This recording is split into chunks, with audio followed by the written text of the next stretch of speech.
بسم الله الرحمن الرحيم. عن ابي مسعود رضي الله تعالى عنه قال قال رسول الله صلى الله تعالى عليه وسلم في الحديث: انك دعوتنا خامس خمسه وهذا رجل قد تبعنا فان شئت اذنت له وان شئت تركته قال بل اذنت له. رواہ البخاری. حضرت ابو مسعود فرماتے ہیں کہ مدینہ منورہ میں ایک صاحب تھے جن کو ابو شعیب کہا جاتا تھا. وکان لہ غلام اللحام، اور ان کا ایک غلام تھا جو بہت عمدہ گوشت بناتا تھا. انہوں نے اپنے غلام سے کہا: اصنع لی طعاما ادعو رسول اللہ صلی اللہ علیہ وسلم خامس خمسہ، کھانا بناؤ، میں رسول اللہ صلی اللہ علیہ وسلم اور آپ کے ساتھ 4 اور لوگوں کو بلاؤں، یعنی کل 5 لوگوں کی دعوت کرنے کا ارادہ رکھتا ہوں. اور ظاہر ہے غلام نے کھانا بھی بنایا تو انہوں نے نبی کریم صلی اللہ علیہ وسلم کو دعوت دی کہ یا رسول اللہ 5 لوگ تشریف لے آئیے. حضور علیہ الصلوۃ والسلام 5 لوگ تشریف لے گئے. فتبعہم رجل، لیکن ایک آدمی حضور کے پیچھے پیچھے چل پڑا.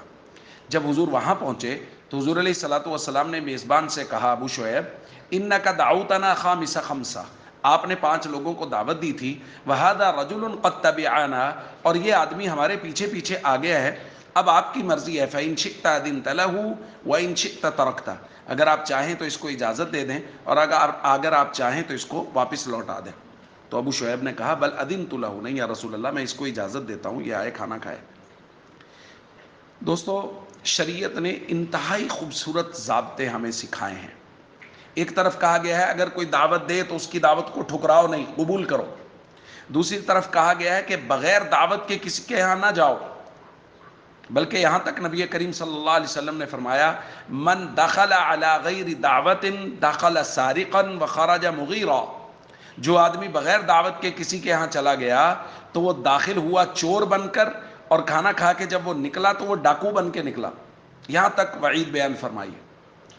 تو حضور علیہ الصلوۃ والسلام دعوت پہ گئے اور حضور علیہ الصلوۃ والسلام صرف اتنے لوگوں کو ساتھ لے گئے جتنے لوگوں کی میزبان نے دعوت کی تھی. ہمارے یہاں یہ عجیب رواج بن گیا ہے کہ اگر کوئی آدمی ولیمہ وغیرہ پہ بلاتا ہے تو ایک آدمی کو دعوت دی جاتی ہے، وہ اپنے ساتھ 3 لوگوں کو اور لے جاتے ہیں. بھائی، اس بات کی شریعت اجازت نہیں دیتی. ہاں، اگر ایک آدمی کو پتہ ہے کہ یار فلاں صاحب کو دعوت دوں گا تو ان کے ساتھ ان کا ڈرائیور ہے، ایک آدھ اور آدمی ہے، تو وہ اس کا ان کو ذہن میں ہوتا ہے. لیکن ہمارے یہاں یہ ہوتا ہے کہ عام طور پہ جو آدمی عموماً اکیلا سفر کر لیتا ہے، اکیلا کسی جگہ چلا جاتا ہے، جب وہ ولیمے پہ جاتا ہے تو 2 لوگوں کو اور ساتھ لے جاتا ہے. بھائی، شرعاً بھی اس کی اجازت نہیں ہے اور اخلاقی طور پہ بھی اس کی اجازت نہیں ہے. ظاہر ہے میزبان نے اسی حساب سے انتظام کیا جس حساب سے دعوت نامے لکھے ہیں. اگر ہر دعوت نامے والا اپنے ساتھ ایک اور آدمی کو لے آئے گا تو منتظم نے جو انتظام کیا ہے وہ انتظام کم پڑ جائے گا اور اس کو شرمندگی اٹھانا پڑے گی. اور حضور نے کیسا عمدہ ضابطہ دیا کہ ان سے پوچھا کہ بھائی، ایک شخص اضافی آ گیا آپ کی دعوت سے، اگر آپ چاہیں تو اجازت دیں اور اگر آپ چاہیں تو یہ واپس جائے. تو اس لیے ہم سب کو چاہیے ان شرعی اصولوں کا جو معاملات کے متعلق ہیں ضرور خوب خیال کریں.